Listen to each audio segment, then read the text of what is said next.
So as of February 17th, since I won't know when this is actually going to go up, the lovely people at Minecraft have released a brand new experimental snapshot with actual new content. No offense to the team, because there's not really been much to make videos on for the previous couple snapshots. But with this brand new snapshot, we have Wardens, Shriekers, Sensors, and so much more. So, let's try to get right into it. We first have to talk about the biome. You can actually counter these guys, or creatures, or things in first. So with this snapshot, they have added the deep dark biome. It'll generate inside the world, and you can use the /locate biome command to find it, but you have to look underground to actually be able to find it. And I mean, we've already seen some of this if you've been into Minecraft news. I don't know. If you watch Minecon, you definitely know what the deep dark biome is. But I mean, currently we can see that there seems to be several like small chunks or patches of Sculk spawning all over the area. And well, here we can see the brand new Sculk blocks. So Sculk is the new family of blocks that dwells in the deep dark biome. And obviously there are some of these blocks that we have seen previously, just like before. But the Sculk block is a full block of Sculk that sits there and is pretty. There's not much. If you mine it, you get XP. And on the edges is where the Sculk veins or vines. Veins? That's where those things live. These vines are always on the edge of Sculk patches. So I'm guessing it's patches because that's what they called it in the article. And they are similar to glow lichen, like how they're placed and sort of how they work. They're waterloggable and they won't be removed by flowing water either. There's not much else to these blocks. Like I said, the full block gives experience, and they are technically renewable, which I'll get into later, but there's not really that much. But then there's the Sculk sensors. But now you can actually find them again in the creative inventory. They're not hidden away in the like /give command or something. And well, they, of course, if you remember how they work, they will send a redstone signal whenever there is any type of movement or vibration that they detect. The only way to avoid you being detected when you walk around or anything is by sneaking or by placing wool in front of it so it cannot detect you. However, one new addition is that now if you actually place wool on the Sculk blocks themselves, the wool will still send a signal, but the wool will still block the following movement, but just you can't place it and then not get detected. Next, there is the Sculk catalyst block. This has also been shown previously, and the way that it works is that when mobs are killed nearby it, depending on how much that mob would normally drop in XP, so like a pig will drop less XP than like a blaze. But yeah, depending on that, it will spread Sculk blocks in a radius, I think an 8-block radius around the catalyst. And you can see a brand new effect when that happens too, which it looked really cool. And you are able to see as the effect goes towards the nearest stone block to turn it into a Sculk block.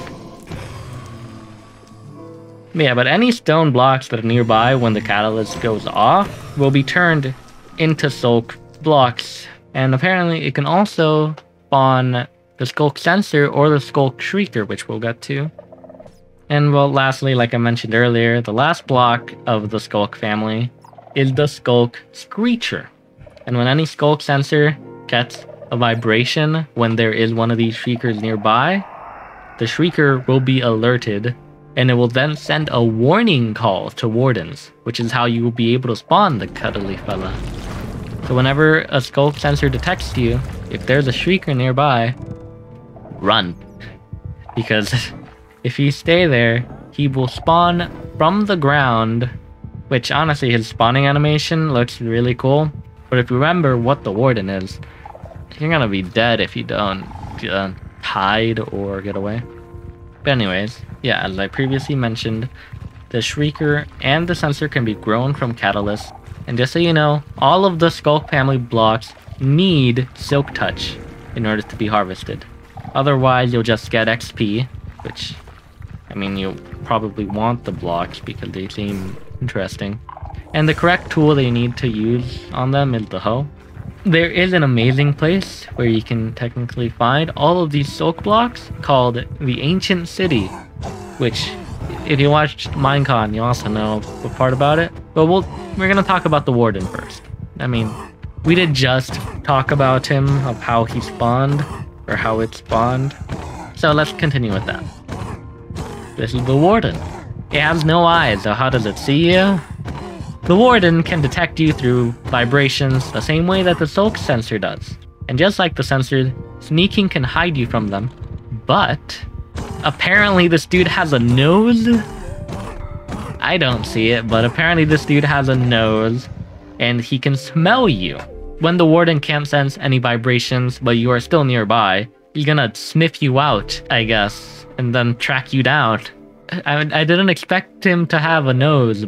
So as previously stated, the Wardens are only summonable through the Sculk creature, and from the looks of it, only one can be spawned, or just one can be around a shrieker, otherwise it will not spawn another one. And when the cuddly Warden detects enough vibrations from you, they'll come to give you a big old hug that will do like half your damage.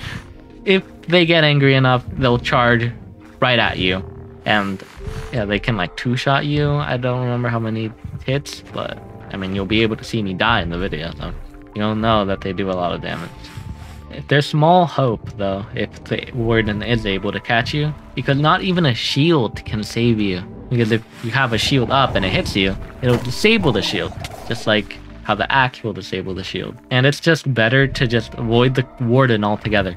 If you manage to actually not have yourself detected or anything detected for at least 60 seconds, the Warden will just dig back underground and despawn until the next time, which will probably be the best way of dealing with the dude because they don't actually drop anything. You know, there's not really any reason you would want to attack because apparently it has like 500 HP or 250 HP. I forget how much. 250 hearts. So, unless you just feel like fighting a mini-boss, there's not really any reason to. Oh, but I forgot to mention this. When the Warden is actually summoned, I guess in like survival, since I'd probably be looking at this in creative.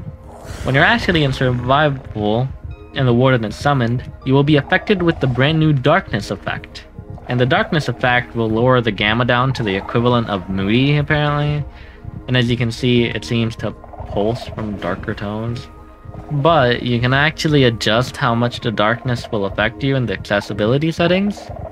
So if you're just done with it for some reason, you just don't like the idea of being blinded or whatever, I mean, maybe you just want to avoid the darkness altogether. Maybe you're afraid of the dark, I don't know.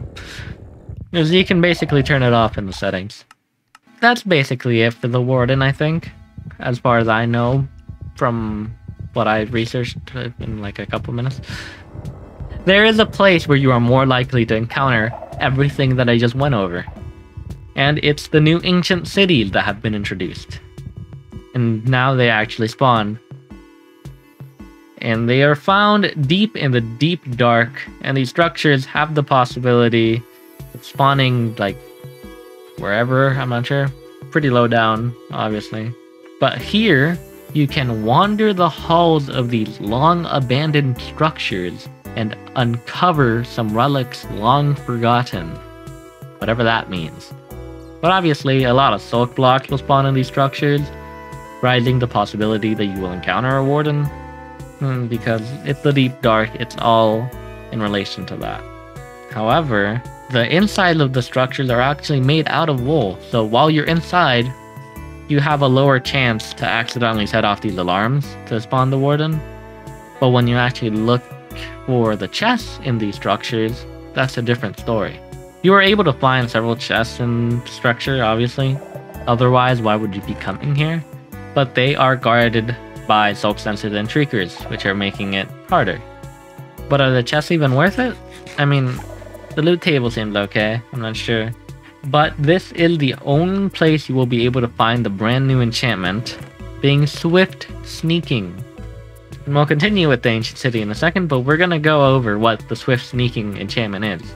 So if you couldn't tell by the name, it lets you sneak swiftly. Amazing, right? Yeah, well, it goes up to 3 levels, and it'll increase your movement speed while crouching. Level 3 seemingly matches walking speed when you crouch. However, the enchant is limited as it cannot be combined with boots that already have Soul Speed, Frostwalker, or Depth Strider. But this will definitely make it easier to maneuver around the ancient city and the Wardens without getting detected. Just make sure you actually hold the shift key, or you'll be detected anyways. Okay, well, back to the ancient city.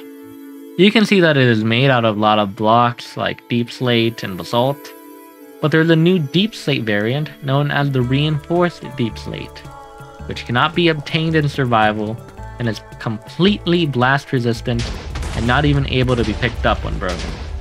And it takes a super long time anyways. The only way to move them is via pistons, but that seems like too much work and like too much of a hassle to make them be useful for anything at all. So why would you do that? I mean, they look interesting, but what are they? What's their purpose? There's a lot of questions still, but that's also really cool.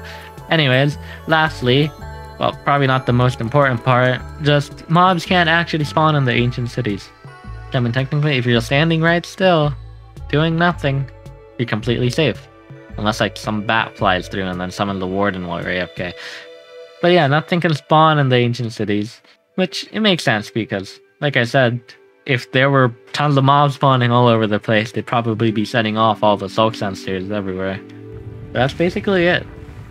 If you want to try out all the stuff I talked about, like see the Warden for yourself and that amazing animation, because like, damn, that's cool.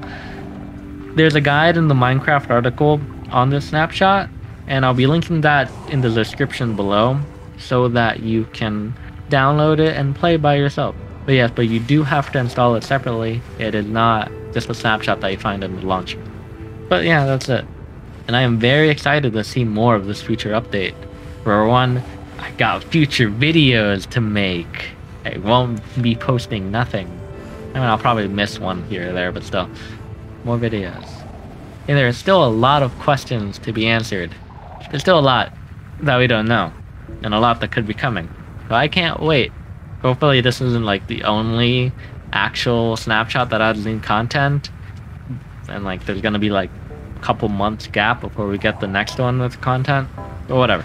If you guys enjoyed, make sure to hit that like button, maybe subscribe, because I'll be making more of this type of thing. So if you made it through, then you probably like this type of stuff. And see you guys next time. Bye.